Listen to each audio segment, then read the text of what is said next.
Grace Adam. మరియు నేను Adam. మేమిద్దరం స్కూల్ ఆనిక్స్ నుంచి మీ బయాలజీ ఎడ్యుకేటర్స్. ఈ రోజు మనం ఒక అద్భుతమైన అడ్వెంచర్కి బయలుదేరుతున్నాం.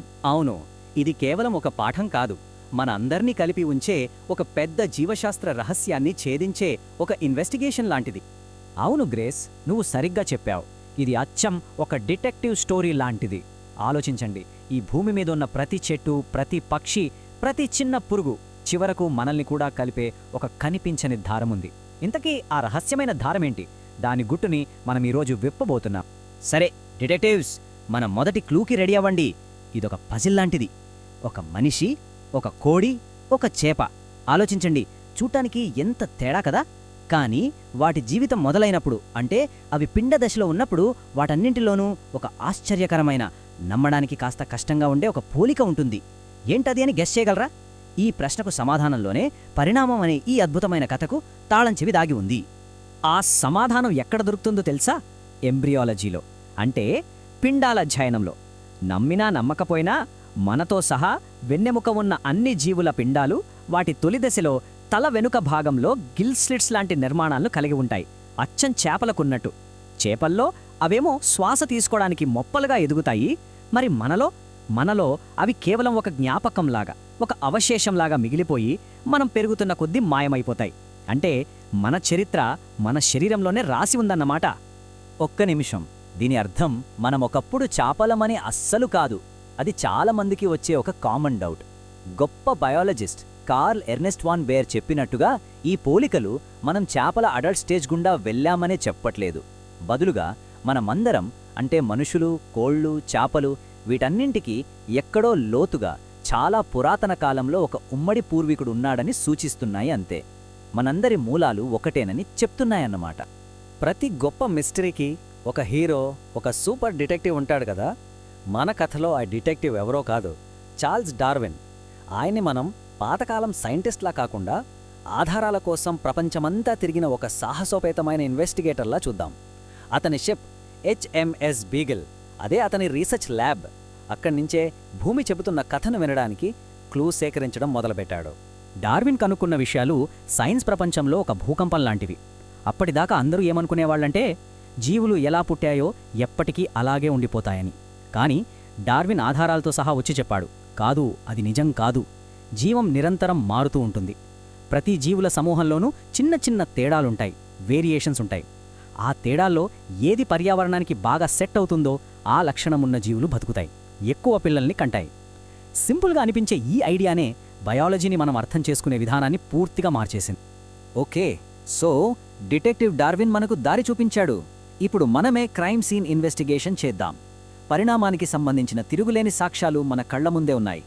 గ్రేస్, మన శరీర నిర్మాణంలోనే, అంటే మన ఎముకల్లోనే దాగి ఉన్న first and most powerful evidence గురించి కొంచెం వివరిస్తావా? తప్పకుండా యాడమ్. బయాలజీలో చాలా ఇంట్రెస్టింగ్ కాన్సెప్ట్స్లో ఒకటి ఈ హోమోలజీ, అంటే సజాతీయత. సింపుల్గా చెప్పాలంటే కొన్ని అవయవాలు వేర్వేరు పనులకు వాడినా సరే వాటి బేసిక్ స్ట్రక్చర్, అంటే వాటి డిజైన్ మాత్రం ఒకేలా ఉంటుంది. దీన్ని అర్థం చేసుకోవడానికి ఒక సూపర్ ఎనాలజీ ఉంది. ఒకే బ్లూ ప్రింట్, కానీ వేర్వేరు ఇల్లు. ఇది నిజంగా మైండ్ బ్లోయింగ్. ఒకసారి ఆలోచించండి, ఎగరడానికి గబ్బిలం రెక్క, నీళ్లల్లో ఈదటానికి తిమింగలం ఫ్లిప్పర్, వేగంగా పరిగెత్తడానికి చిరుతపులి కాలు, వస్తువుల్ని పట్టుకోవడానికి మన చెయ్యి. పనులన్నీ వేర్వేరు, కానీ వాటి లోపల ఉన్న ఎముకల అమరిక, ఆ హ్యూమరస్, రేడియస్, అల్నా అన్నీ ప్రాథమికంగా ఒకేలా ఉంటాయి. అంటే ఒకే బ్లూ ప్రింట్ అనమాట. మనందరికీ ఒక కామన్ యాన్సెస్టర్ ఉన్నాడనటానికి ఇంతకంటే పెద్ద ప్రూఫ్ ఏం కావాలి? మన డిటెక్టివ్ స్టోరీలో ఇదే స్మోకింగ్ గన్. దీనికి క్వైట్ ఆపోజిట్ ఎనాలజీ, అంటే సామ్యత. ఇక్కడ కాన్సెప్ట్ ఏంటంటే వేర్వేరు బ్లూ ప్రింట్లు, కానీ చూడటానికి ఒకేలాంటి ఇళ్ళు. బెస్ట్ ఎగ్జాంపుల్ పక్షి రెక్క, సీతాకోకచిలక రెక్క. రెండూ ఎగరడానికే, కానీ వాటి స్ట్రక్చర్ చూస్తే అస్సలు సంబంధం ఉండదు. పక్షి రెక్కల్లో ఎముకలుంటాయి, సీతాకోకచిలక రెక్క కైటిన్తో తయారవుతుంది. దీన్నే కన్వర్జెంట్ ఎవల్యూషన్ అంటాం. అంటే వేర్వేరు పూర్వీకుల నుంచి వచ్చినా ఒకే రకమైన ఎన్వైరన్మెంటల్ ఛాలెంజ్ని ఫేస్ చేయడం వల్ల ఒకే రకమైన సొల్యూషన్ని డెవలప్ చేసుకున్నాయన్నమాట.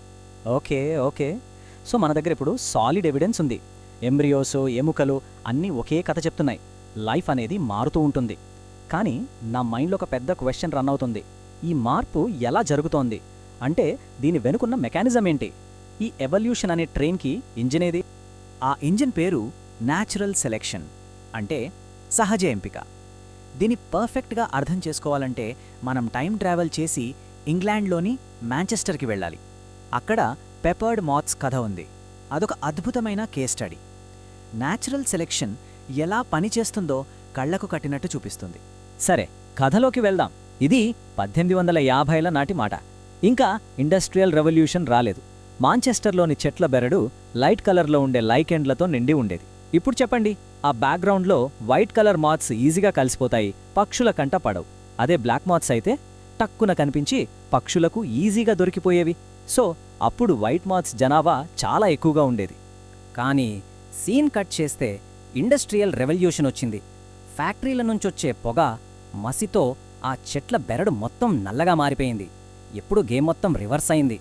ఆ నల్లటి బెరడు మీద బ్లాక్ మాత్స్కి పర్ఫెక్ట్ క్యామోఫ్లేజ్ దొరికింది. కానీ వైట్ మాత్స్ అవి ఇప్పుడు ప్రస్ఫుటంగా కనిపిస్తున్నాయి. And the most amazing part ఏంటంటే కేవలం కొన్ని పదుల సంవత్సరాల్లోనే పాపులేషన్ రేషియో మొత్తం తలకిరిందులైపోయింది. బ్లాక్ మాత్స్ డామినేట్ చేయడం మొదలుపెట్టాయి. చూశారా? ఇదే న్యాచురల్ సెలెక్షన్ అంటే. ఇక్కడ సెలెక్ట్ చేస్తుంది పక్షులే, కానీ అవి కావాలని చేయడం లేదు. సింపుల్గా ఎన్విరాన్మెంట్ మారింది. ఆ మారిన ఎన్విరాన్మెంట్కి ఏ లక్షణమైతే, అంటే ఈ కేసులో నల్ల రంగు బాగా సూట్ అయ్యిందో ఆ లక్షణమున్న మాత్స్ సర్వైవ్ అయ్యాయి, ఎక్కువ పిల్లల్ని కన్నాయి. ప్రకృతి ఎప్పుడూ ఫిట్టెస్ట్ని సెలెక్ట్ చేస్తుంది. ఫిట్నెస్ అంటే బలంగా ఉన్నది అని కాదు, పర్యావరణానికి బాగా అడాప్ట్ అయ్యేది అని అర్థం. ఇదే ఎవల్యూషన్ వెనక ఉన్న అసలైన ఇంజన్. ఈ మ్యాథ్స్ స్టోరీ ఏదో పాతకాలం నాటిది అనుకోవద్దు. ఈ కేసు ఇంకా క్లోజ్ అవ్వలేదు. నిజం చెప్పాలంటే మన చర్యల వల్లే ఎవల్యూషన్ ఇప్పుడు మన కళ్ల ముందే ఇంకా స్పీడ్గా జరుగుతోంది. మనం ఎవల్యూషన్ని లైవ్గా చూస్తున్నాం. అవును యాడమ్, మనుషుల పనులు ప్రకృతిలో ఒక పవర్ఫుల్ సెలెక్టివ్ ప్రెషర్గా మారాయి. దీనికి ఒక సైంటిఫిక్ టర్మ్ కూడా ఉంది, ఎవల్యూషన్ బై ఆంథ్రోపోజెనిక్ యాక్షన్. ఆంథ్రోపో అంటే హ్యూమన్, జెనిక్ అంటే పుట్టినది. సింపుల్గా చెప్పాలంటే మన పనుల వల్ల జరుగుతున్న ఎవల్యూషన్. ఇది మన చుట్టూనే జరుగుతోంది. ఆలోచించండి, మనం యాంటీబయాటిక్స్ వాడిన ప్రతిసారీ కొన్ని బ్యాక్టీరియా చనిపోతాయి, కానీ కొన్ని తట్టుకుంటాయి. ఆ తట్టుకున్నవే మల్టిప్లై అయి సూపర్ బగ్స్లా తయారవుతాయి. రైతులు పెస్టిసైడ్స్ వాడినప్పుడు కూడా అంతే. కొన్ని పురుగులు తట్టుకొని రెసిస్టెంట్గా మారతాయి.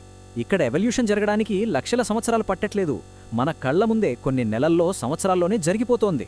ఎవల్యూషన్ అనేది ఒక లైవ్, కంటిన్యూయస్ ప్రాసెస్ అనడానికి ఇంతకంటే పెద్ద ప్రూఫ్ అవసరం లేదు. సరే, ఇప్పుడు దాకా మనం ఎవిడెన్స్ చూసాం, దాని వెనుకున్న మెకానిజం అర్థం చేసుకున్నాం. ఇప్పుడు ఈ డిటెక్టివ్ స్టోరీని ఫైనల్ చాప్టర్కి, మోస్ట్ పర్సనల్ చాప్టర్కి తీసుకొద్దాం. అదేంటంటే మన కథ, హ్యూమన్స్ కథ. అసలు ఇది ఎక్కడ మొదలైంది, ఎలా మొదలైంది? గ్రేస్, భూమి మీద లైఫ్ యొక్క మెయిన్ మైల్ స్టోన్స్ చూడండి. సుమారు 350 మిలియన్ ఏళ్ల క్రితం చేపలతో మొదలయ్యి మొక్కలు నెమ్మదిగా నేలమీదికి రావడం, తర్వాత డైనోసార్ల యుగం, అవి అంతరించిపోవడం, ఆ తర్వాత మ్యామల్స్ అంటే క్షీరదాలు డామినేట్ చేయడం. ఈ సుదీర్ఘమైన ప్రయాణంలో సుమారు 4 మిలియన్ సంవత్సరాల క్రితం ఆఫ్రికాలో మన మొదటి పూర్వీకులు 2 కాళ్ల మీద నిటారుగా నడవడం మొదలుపెట్టారు. మన పూర్వీకుల పుర్రెలు అవే ఒక అద్భుతమైన కథని చెప్తాయి. హోమో హ్యాబిలిస్ నుంచి హోమో సేపియన్స్ అంటే మనదాకా బ్రెయిన్ సైజ్ పెరుగుతూ రావడాన్ని మనం చాలా క్లియర్గా చూడొచ్చు. కానీ ఇది కేవలం సైజ్ గురించి కాదు. ఆ పెద్ద బ్రెయిన్స్ ఏం చేశాయి? అవే టూల్స్ని తయారు చేశాయి, నిప్పుని కంట్రోల్ చేశాయి, లాంగ్వేజ్ని, ఆర్ట్ని, ఫైనల్గా సివిలైజేషన్ని సృష్టించాయి. మనల్ని ఈ రోజు మనం ఇలా ఉండేలా చేసింది మన బ్రెయిన్. ఇప్పుడు ఒక ఇంట్రెస్టింగ్ థాట్ ఎక్స్పెరిమెంట్ చేద్దాం. అసలు ఎవల్యూషన్ని ఆపడం సాధ్యమేనా? సైంటిస్టులు హార్డీ వెయిన్బర్గ్ ఈక్విలిబ్రియం అని 5 రూల్స్ చెప్పారు. ఒక పాపులేషన్లో మైగ్రేషన్ జరగకూడదు, ఎలాంటి జెనెటిక్ డ్రిఫ్ట్ ఉండకూడదు, మ్యూటేషన్స్ రాకూడదు, రీకాంబినేషన్ ఉండకూడదు, న్యాచురల్ సెలెక్షన్ జరగకూడదు. ఈ 5 రూల్స్ని బ్రేక్ చెయ్యకపోతేనే ఆ పాపులేషన్లో ఎవల్యూషన్ జరగదు. కానీ అసలు పాయింట్ ఏంటో తెలుసా? రియల్ వరల్డ్లో ఈ రూల్స్ అన్నీ ప్రతి క్షణం బ్రేక్ అవుతూనే ఉంటాయి. సో ఎవల్యూషన్ అనేది ఆప్షనల్ కాదు, అది తప్పదు. అది లైఫ్ యొక్క ఫండమెంటల్ క్యారెక్టర్. ఈ మొత్తం ఇన్వెస్టిగేషన్ నుంచి మనం గుర్తుంచుకోవాల్సిన మెయిన్ పాయింట్ ఇదే. ఎవల్యూషన్ అంటే కేవలం డైనోసార్ల గురించో శిలాజాల గురించో చెప్పే పాత కథ కాదు. ఇది మన చుట్టూ, మన లోపల నిరంతరం జరుగుతున్న ఒక లైఫ్ ప్రాసెస్. ఈ భూమి మీద మనం చూస్తున్న ఈ అద్భుతమైన జీవ వైవిధ్యానికి అంతటికీ కారణం ఇదే. సో మన ఇన్వెస్టిగేషన్ ఒక పెద్ద ప్రశ్నతో ముగుస్తుంది. మన ప్రపంచం చాలా వేగంగా మారుతోంది. క్లైమేట్ చేంజ్, కొత్త టెక్నాలజీస్, వీటన్నింటి ద్వారా మనమే కొత్త సెలెక్టివ్ ప్రెషర్స్ని క్రియేట్ చేస్తున్నాం. మరి ఇలా మారుతున్న ప్రపంచంలో మన హ్యూమన్ స్టోరీలో నెక్స్ట్ చాప్టర్ ఏమై ఉంటుంది? ఇది అందరూ ఆలోచించాల్సిన ప్రశ్న. స్కూల్ ఆన్ ఎక్స్ తరపున మేము మీ యాడమ్ మరియు గ్రేస్ మాతో పాటు ఈ అద్భుతమైన బయాలజీ మిస్టరీని సాల్వ్ చేయడానికి వచ్చినందుకు ధన్యవాదాలు.